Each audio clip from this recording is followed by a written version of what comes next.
Today we're going to build a couple storage boxes, but first I got to show off and just show how tough I am. My case arrest. Good morning and welcome to another Memphis Monday, Memphis Monday 276. I don't know if you remember back that far, but in Memphis Monday 271, about 5 weeks ago, I built a little waterproof box for the back of a guy's pickup truck. Well, in conjunction with that project, I built a little prototype. Well, my wife saw it and she liked it, and she wants me to make two more similar to it as little storage boxes that'll stack on top of one another and this and that. So, you know what I said? I said, yes, ma'am. So let's knock off that chit chat and get to that honey-do list. Here's a little schematic of the box here. It's just going to be a box that's going to be about a foot thick, 10 or 11 inches tall, and then we'll have this lip top on it that'll be hinged back here. Put my cut list up on the board. First part we'll work on is this front and back. They're 21 inches long and 10 3/8 inches tall with a dado, a 1/4 inch dado that runs along the bottom to receive the 1/4 inch bottom we're going to put in it.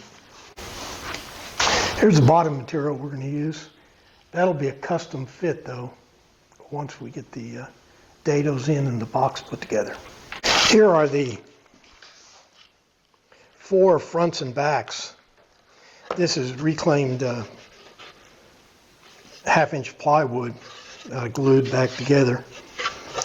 Pretty rough stuff.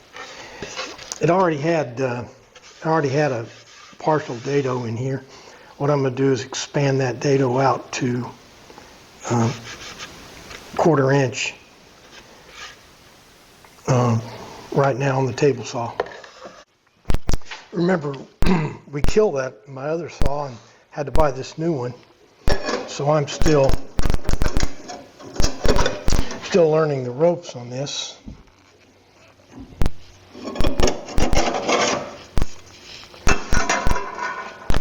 This is my new dado set. It's got a little chart here that tells you what blade combinations you need on your dado set to get whatever dimensions. And for a 1/4 inch, it says you need just 2 blades. How many of you believe that? I bet I need a spacer. Well, let's give them a try. Let's take them at their word. Oh, I made a test cut, and the chart must have been right because it fits perfect.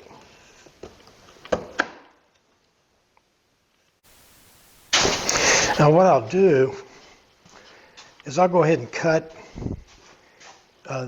these dados, and I'll just keep the same setup and cut the ones for the sides too.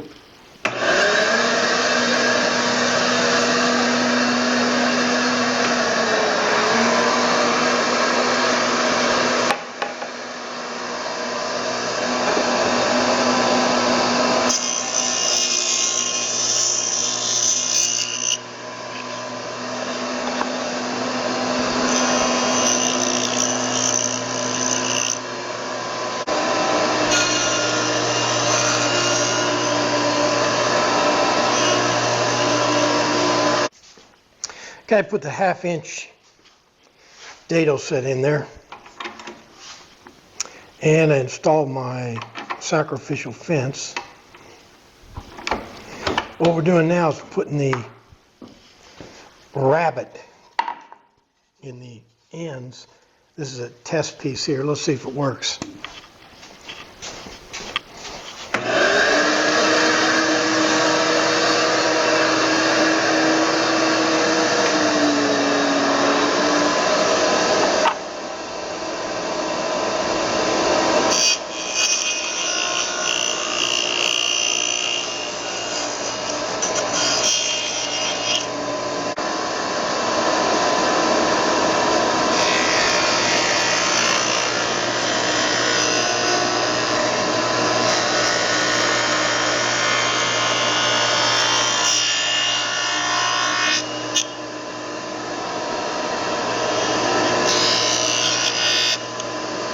Alright, our sides and front and back are finished.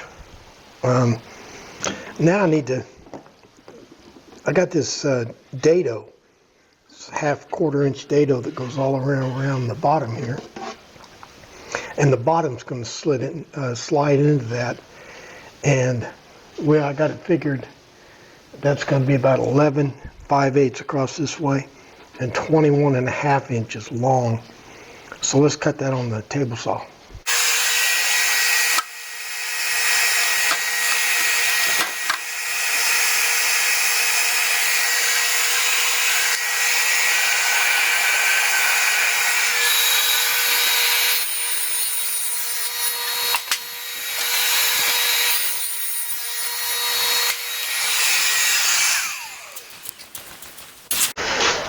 And our bottom will slide into that dado. And I'll just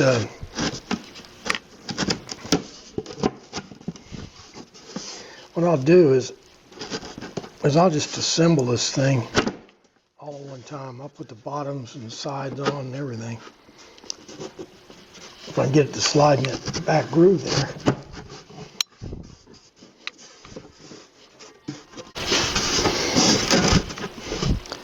There it goes.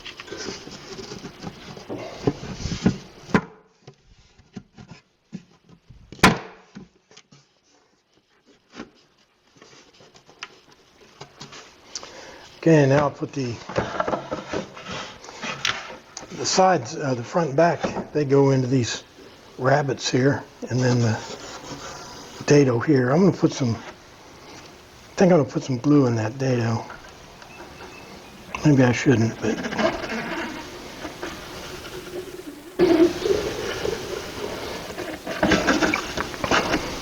I'm making this thing so light that I'm kind of counting on this bottom to strengthen it up a little bit.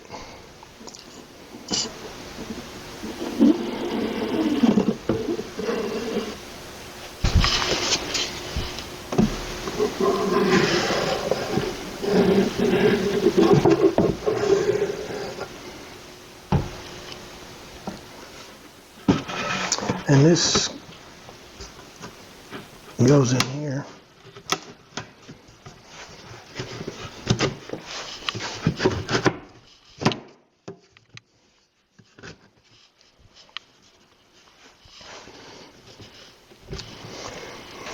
Now I just put some brads in here.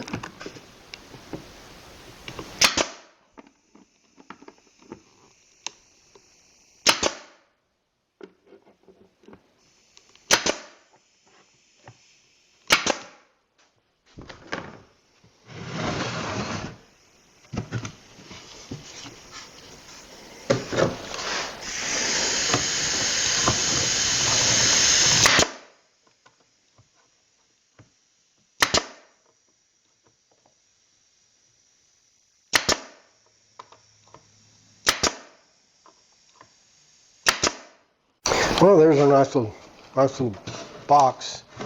Got the lightweight bottom in it. Made out of remnants. I'll go ahead and put the other one together and we'll be on a roll. Before I put that other one together, I'll show you this joint. This is a rabbet joint. You know, instead of doing box joints like we normally do, or a miter joint, this is a way to hide the end grain. If you want to do a butt joint, but the problem with doing butt joints with plywood is the end grain showing. But when these little rabbet joints work out real good.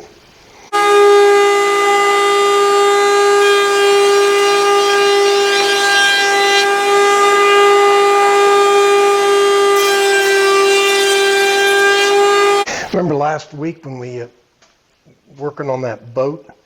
This is part of that plywood that was up underneath that tarp.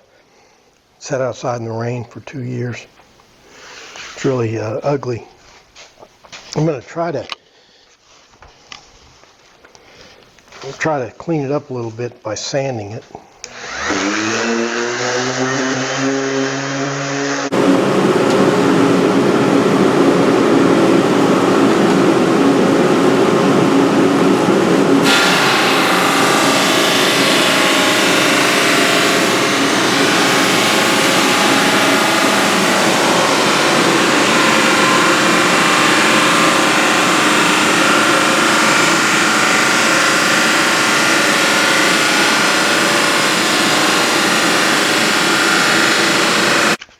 I'm going to go ahead and do some hand sanding. If I can't get these things presentable, I'll just paint them.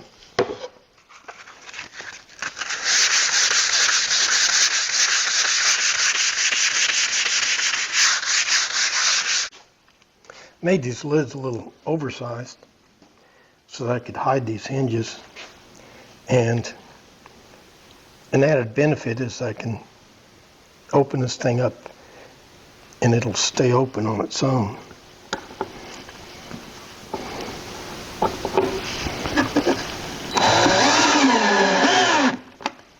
Okay, let's flip it over and see how it works.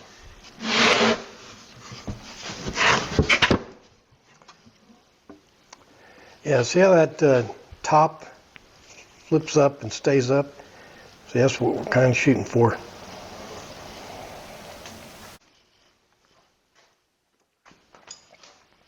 She said she didn't want any stain, any finish on this at all, but I'm going to put teak oil on it. She probably not, she won't know the difference.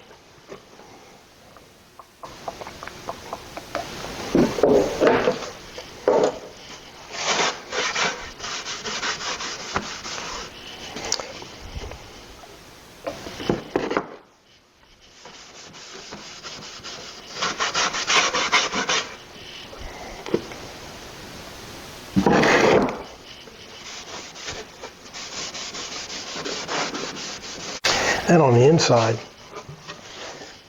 I'll use a combination of teak oil and cedar oil because I'm about out of cedar oil. That's the reason.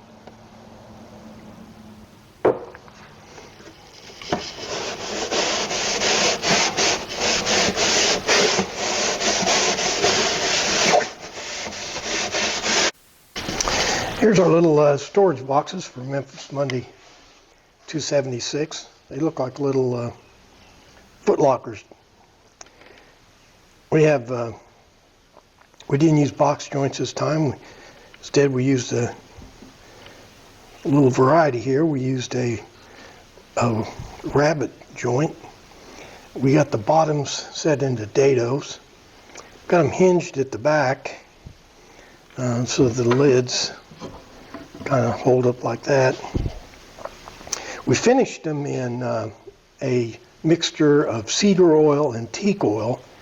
The whole project was constructed using remnants, and these tops are probably a little more remnant than we wanted. But overall, I'm pretty satisfied for what it is. Well, that'll do it for Memphis Monday 276, the 16th week of our 6th year. Today we built a couple of mini Footlockers, little storage boxes. Finished them in a mixture of cedar oil and teak oil. Made the whole project out of scrap wood and used a different kind of box joint than we usually use. Bottom is inset in dados. But anyway, like and favorite and share and comment and all the stuff you do.